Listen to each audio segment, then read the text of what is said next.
Hallo meine lieben Pfeifenfreunde und herzlich willkommen zu meinem heutigen aktuellen Video. Es gibt immer wieder Momente in einem Leben, da tut man einer Person einen Gefallen und dies kann durchaus dazu führen, dass man etwas tut, was man normalerweise nicht tun würde. Oder zumindest, dass man etwas tut, dem man in seinem Leben eigentlich aus dem Weg gehen möchte, aus gutem Grund. So geschehen auch bei mir in meinem letzten Kurzurlaub in Hamburg, als ich diesem jungen Mann hier etwas versprochen hatte.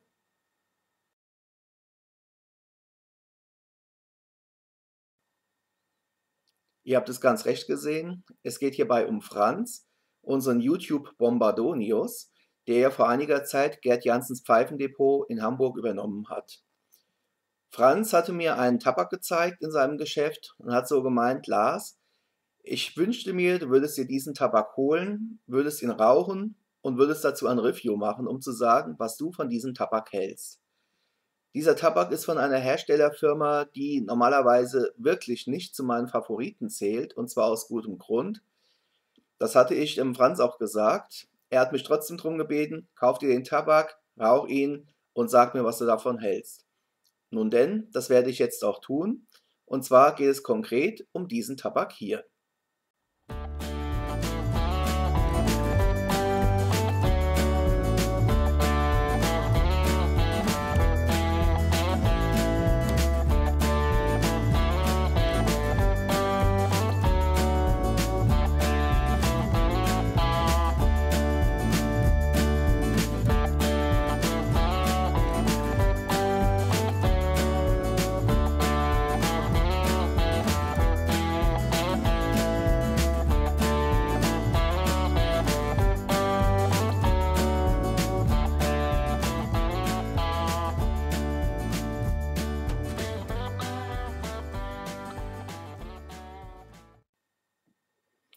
Ihr habt es ganz genau gesehen. Es ist der Fairmaster.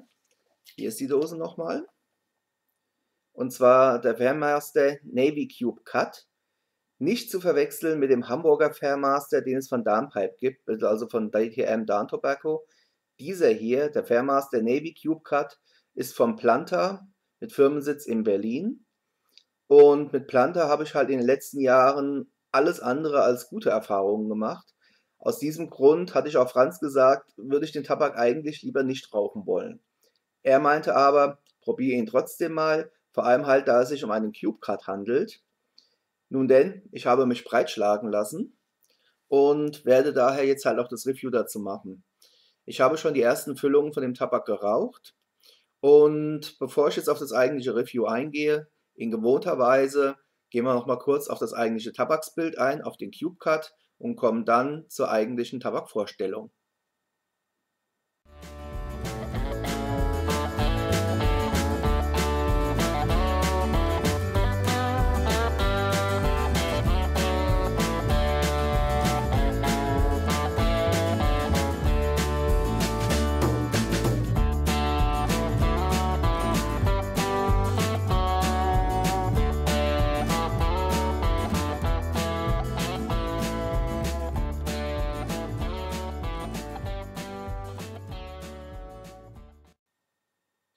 So, nun habt ihr den Tabak gesehen.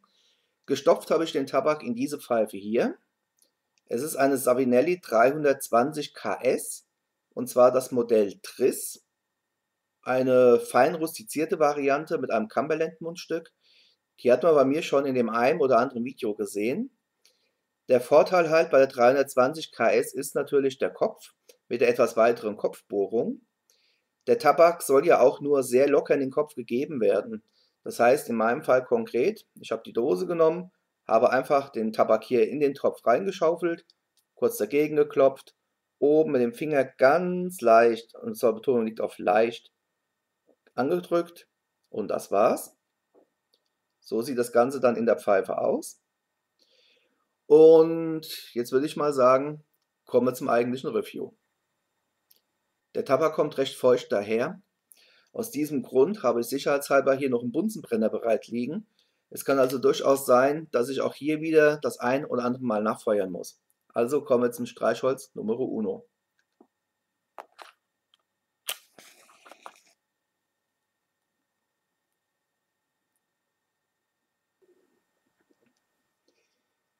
Wie gesagt, der Tabak ist etwas feuchter, erinnert so von der Konsistenz ein bisschen an die klassischen Samuel Gavils Tabake, die ja grundsätzlich auch zu feucht daherkommen. Von daher ist es wirklich bitter vonnöten, ausnahmsweise zum Bunsenbrenner zu greifen. Da die Pfeife eine etwas weitere Kopfbohrung hat, kann ich das hier auch wirklich erfahrungsgemäß, ohne Angst um die Pfeife haben zu müssen, durchziehen. Was ich bei dem Tabak als sehr positiv erachte, das ist so die Raumnote oder auch der reine Tabakduft, wenn man die Dose frisch öffnet.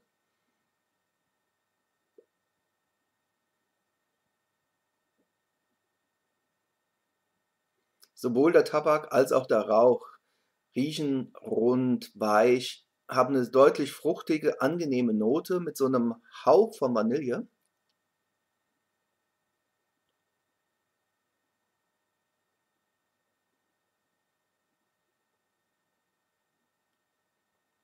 Und die Vanille nimmt man auch so ein wenig noch im eigentlichen Geschmack des Tabaks wahr.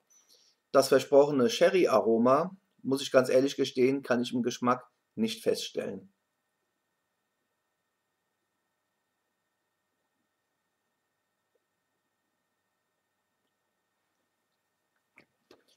Die fruchtigen Noten sind sehr angenehm, aber es fällt mir unglaublich schwer, bei dem Geschmack wirklich eine ganz spezielle Frucht herauszuschmecken. Ich könnte jetzt also nicht mit Bestimmtheit sagen, ja, es ist Kirsch, es ist weiß der Henker was auch immer. Es ist fruchtig, es ist angenehm und was mich auch bei Planta jetzt hier sehr überrascht hat, es ist nicht überfrachtet. Wie ihr sehen könnt, es fällt einem sehr, sehr schwer, den Tabak anfänglich überhaupt zum Brennen zu bringen.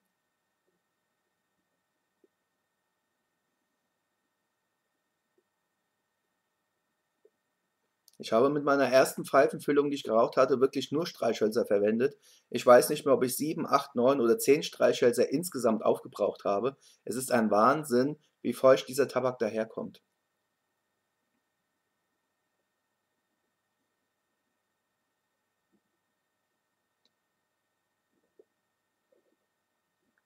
Mithilfe der Flammenwerfermethode von eben gelingt es einem dann doch einigermaßen, den Tabak zum Glimmen zu bringen.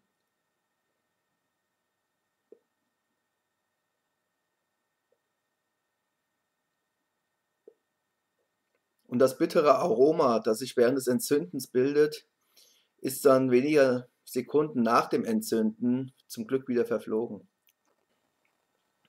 Wie gesagt, es ist immer noch eine fruchtige Note vorhanden, die ich definitiv nicht näher spezifizieren kann.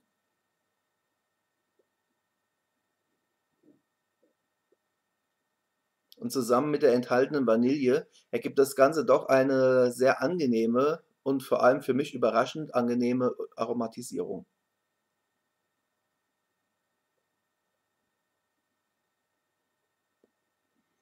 Ebenfalls überraschend für einen Aromaten, insbesondere für einen Aromaten vom Planta, ist der Umstand, dass man auch immer noch etwas von dem Tabak selbst herausschmecken kann.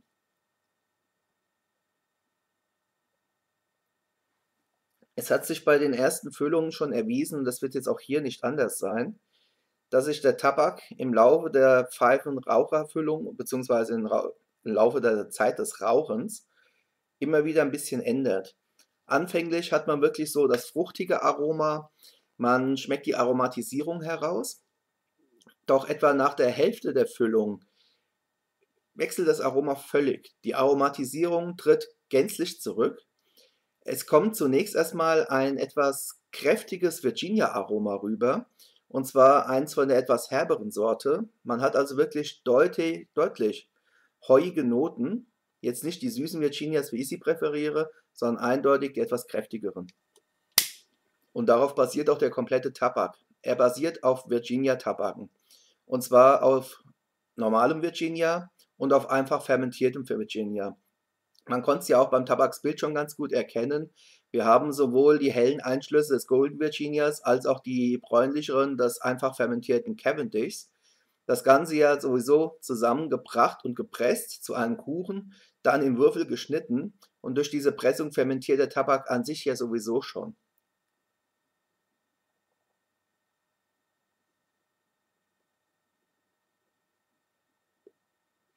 Das Ergebnis ist halt eben ein weicher, runder Geschmack.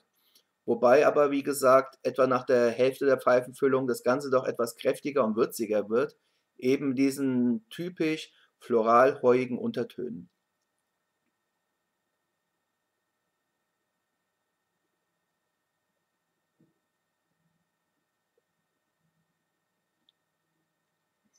Und zum Ende hin tritt auch dieses Heuige wieder ein wenig zurück und es kommt wieder so eine leichte Süße hervor, die ich teilweise noch auf die Virginias zurückführe, die aber meiner Meinung nach immer wieder doch ein bisschen auch noch mit der Aromatisierung zusammenhängen könnten. Nichts, was ich jetzt klarer beschreiben könnte, nur ganz deutlich halt eben, man hat erst die Aromatisierung, die man deutlich schmeckt, fruchtig, vanillig, gefolgt von dem eigentlichen Tabakaroma, in dem Fall Klassik, heuig florale Töne des Virginias, gefolgt anschließend von wieder so leichten Untertönen. Also durchaus ein Tabak mit einem gewissen Charakter.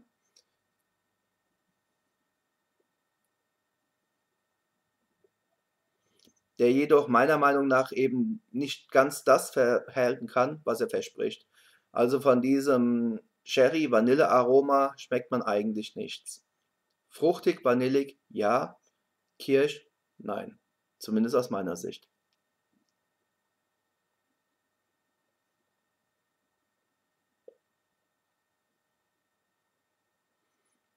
Und was mich halt auch persönlich eben stört, ist der Umstand, dass dieser Tabak wirklich sehr, sehr, sehr, sehr schwer zum Glimmen zu bringen ist. Jetzt, ihr seht es ja nach dem, wer weiß wie vielten Mal ich jetzt mit dem Bunsenbrenner rangegangen bin, jetzt ist die Glut entsprechend konstant, jetzt lässt sich der Tabak auch gut rauchen, aber insbesondere den Anfängern würde ich den Tabak nicht empfehlen wollen. Insbesondere wer den Tabak mit Streichhölzern entzündet, wird irgendwann verzweifeln, wenn er nach dem vierten, fünften, sechsten Mal immer noch keine konstante Glut hinbekommt.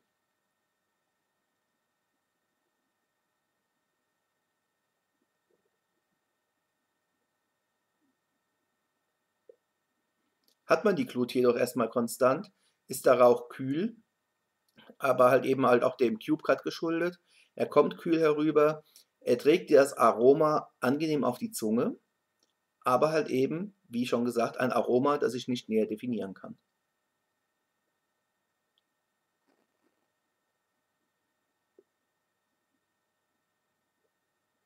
Aus meiner Sicht ein Tabak, den man durchaus rauchen kann, insbesondere wenn man bedenkt, dass es ein Tabak von Planta ist. Man kann ihn rauchen, obwohl es ein Aromat ist und ich von den letzten Aromaten ehrlich gesagt die Nase voll habe.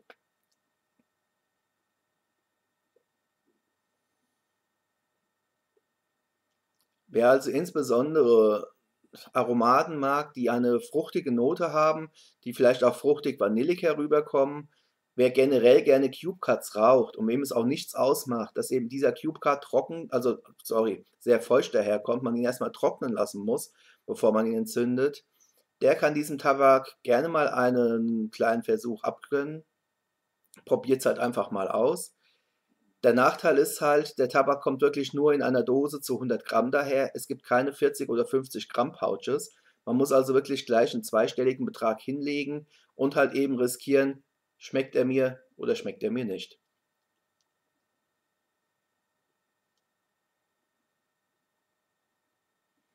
Das größte Highlight aus meiner Sicht ist definitiv die Raumnote. Sie ist sehr, sehr angenehm, fruchtig, vanillig, Tabak echt. Also ich finde es wirklich als sehr, sehr betörend, den Duft. Aber ganz ehrlich, ich rauche eine Pfeife nicht des Duftes wegen.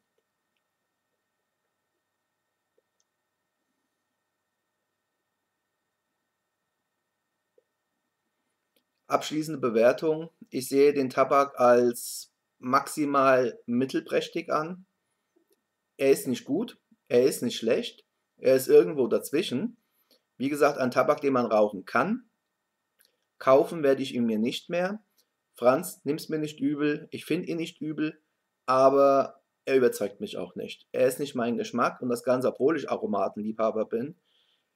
Es hat auch nichts mit meinen Aversionen gegenüber den Plantertabaken zu tun, sondern es ist einfach wirklich rein subjektiv mein Geschmacksempfinden. Es ist nicht mein Gusto. Ich werde die Dose zwar aufrauchen, weil, wie gesagt, schlecht ist er nicht. Zwischendurch kann man ihn mit Sicherheit auch immer wieder mal genießen. Wie gesagt, ich empfehle den Tabak auf jeden Fall vor dem Rauchen ein wenig antrocknen zu lassen.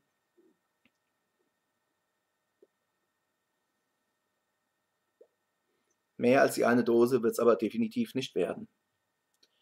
Das war's soweit von mir zum Review vom Fairmaster Navy Cube Cut aus dem Hause Planta in Berlin. Ich bin auf euer Feedback gespannt. Mich würde schon interessieren, wer den Fairmaster bereits geraucht hat. Vor allem natürlich, wer den Fairmaster eventuell mit dem Hamburger Fairmaster von DTM Dan Tobacco verwechselt hat, weil die beiden Tabake sind ja grundverschieden. Danke euch sehr für eure Aufmerksamkeit. Wünsche euch in gewohnter Weise weiterhin viel Spaß mit euren Pfeifen und mit euren Tabaken. Wir sehen uns wieder auf diesem Kanal hier. Happy Puffing und bis zum nächsten Mal. Macht's gut. Ciao.